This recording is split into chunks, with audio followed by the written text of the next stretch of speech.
We finished restoring your 1960 Daiichi Pachinko machine, and this quick start guide will show you how to set it up and play.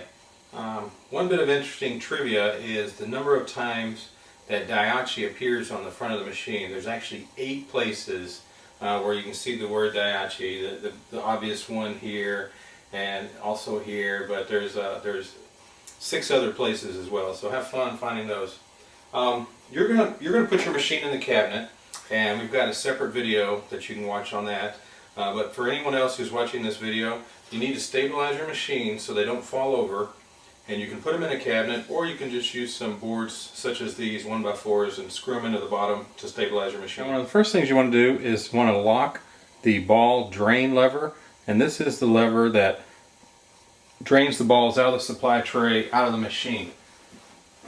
So this lever right here, in the position it's in where you see the red, that means the balls, if you pour them in, they'll just go straight out your machine. So you just need to slide this over with your finger, and now it's in a locked position. Now, the most common problem with Pachinko machines is the one ball seesaw in the wrong position. That's that brass rectangular piece there. It has a couple of Pachinko balls in that act as counterweights so that it can tip up and down to pay out your jackpots. In this position, it's in the wrong position. Balls will back up in the machine and it'll cause a lot of problems. So you need to reset it. So the way you reset it is just push up on that plunger and it'll reset your seesaw.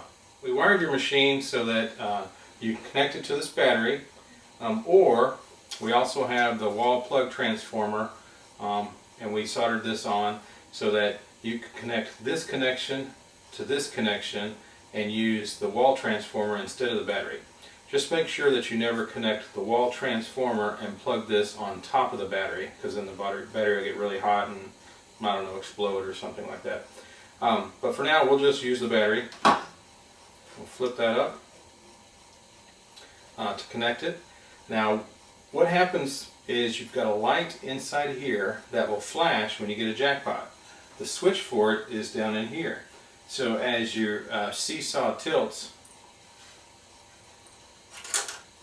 it activates the switch and it'll flash like that when you get a jackpot.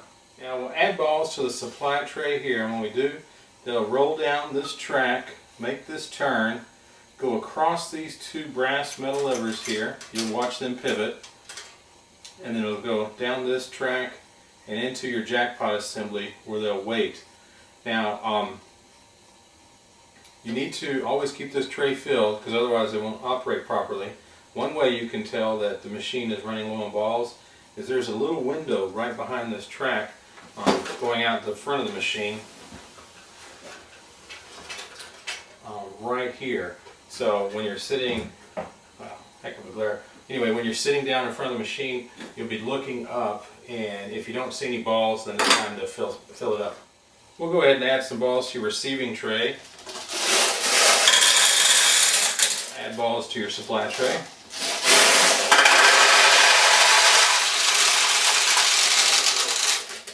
This is the jackpot assembly that I replaced for you since yours was missing on this machine. So that's the replacement. There's also going to be a green cover over this area. I'm leaving it off right now just so we can see how it operates. But with the cover off, some balls may bounce out when you get a jackpot. So the cover keeps them in. Since your machine is going in the cabinet, you won't need to do this, but for others, you need to put a bucket down here to catch the balls coming out of this chute and out of this chute. In the cabinet, it has a built-in funnel that'll direct the balls down to the bottom tray, that white plastic tray where you catch the balls. Okay, to play Pachinko, you'll take a ball and you'll drop it in this hole here, and it rolls across and lands into the shooter lane.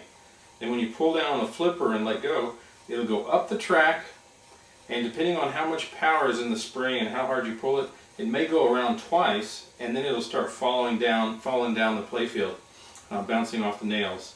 The spinners, it'll hit the spinners and that'll redirect the ball. But the object of the game is to try and get it in one of these pockets, this top pocket, or even this tulip here. Now the tulip is closed now. If a ball goes in, it'll open, making it much easier to get a jackpot. And if it's open and a ball goes in, it closes. So no matter which one of these you get the ball in, you get the same jackpot. Same number of balls are paid out, and as the balls are paid out, they hit a bell, making a nice ringing sound, and then this light will flash here in the center. So we'll go ahead and launch the ball. And it went up, and it exited through here and fell in the bucket and back. We'll drop another one in.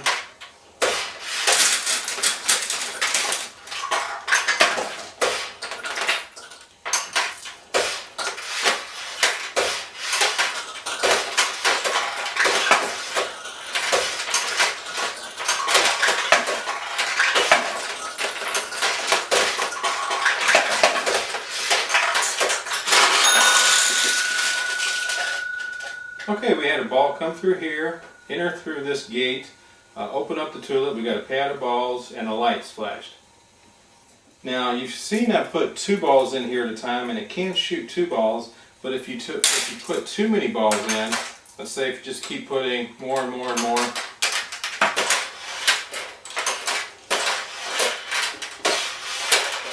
it's not going to have enough power to launch them on the play field. So what you're going to have to do in that case is you're going to have to open the playfield door to get those balls out. Now open the playfield door. There is a loop right here, and it's attached to 2 latches. And as we lift up on that loop, then we can pull open the playfield door. And we can swing it open, and now we can reach in and pull out these extra balls. Let's take a look at what happens when you drop, get a ball through the top pocket.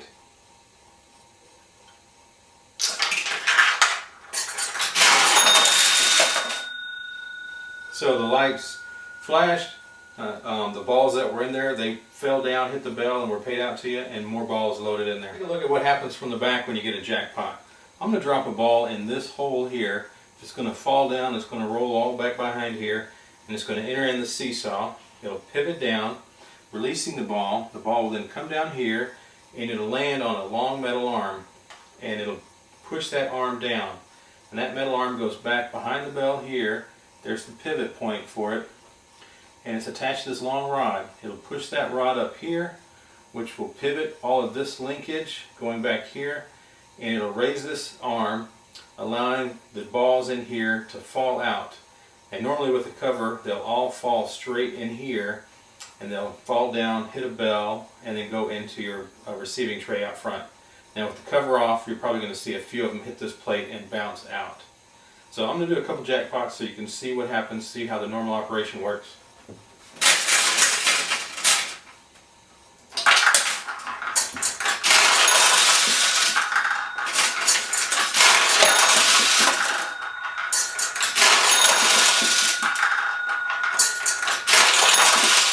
I've created a jam, well not a jam yet, but I've taken the seesaw and I've put it in the wrong position. Now your first indicator, if your battery's working or if it's plugged in, is if this light comes on and stays on, that means the seesaw is probably in the wrong position and you need to stop and reset it. So, but I'm going to go ahead and leave it like that because there's a feature here I want to explain. If we get a ball in, it's going to, it can't pay out, and it's going to go into a holding area and wait for more until the machine's filled up or until the seesaw's reset, and then it'll pay it out. So I'll drop a couple more in,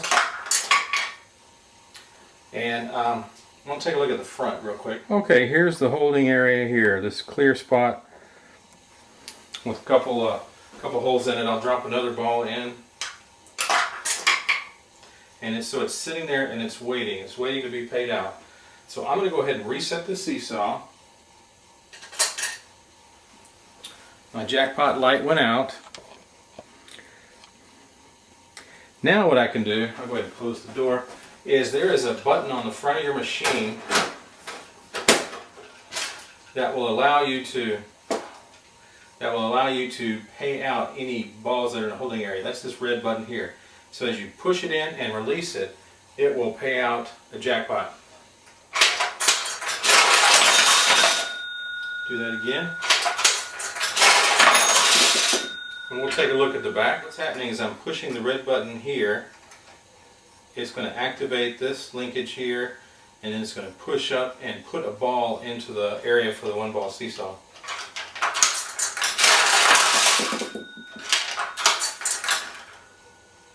Now, this is another common problem. The ball stopped halfway. Let me show you what happened there. Let me just say, almost all problems with the Pachinko machine can be taken care of by keeping it dust free, not putting any oil on it, and also keeping the supply tray full of balls. So basically what's happened is you've run out of balls in your supply tray, and these two brass arms, they pivot back and forth. You can see the back one is angled up and this front arm is angled down, and it's hitting this arm right here. Now, when balls are in the two tracks, there's a front track and a back track, it'll push those levers out of the way, allowing this linkage to pivot and pay out the balls. But since it stopped halfway, I know that one or both of these arms is blocking the path. The quick fix, just add some balls.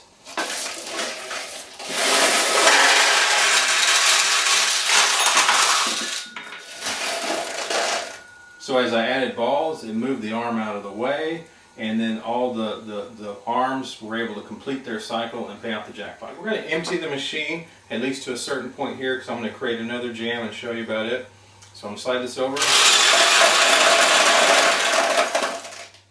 Now all those balls are out. These arms have dropped down, so now I'm going to add a ball into the jackpot. Okay, so we can see the ball is stopped there because of the arms.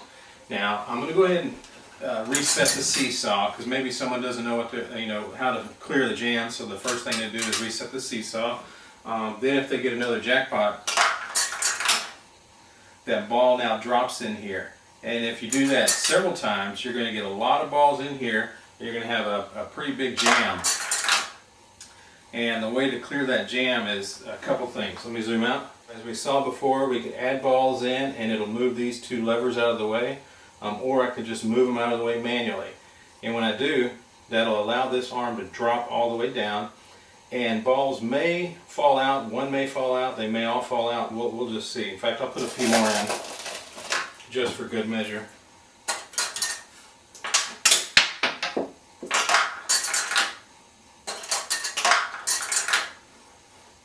I have had almost 100 balls backed in the machine before. That's a lot of fun. Okay, we'll move these levers.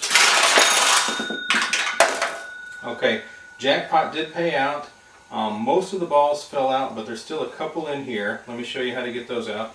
So it's a combination of things. You can kind of see there's a couple balls there. There's this metal arm here. I could pivot it, and that might make the balls out. But if there was a whole bunch more in here, I might also have to grab on the the arm that goes all the way across, and it has the vertical rod going up. I might have to grab that and move that up and down and wiggle this at the same time to get the balls out. Okay, that's it for this quick start guide. We sure hope you enjoy your machine.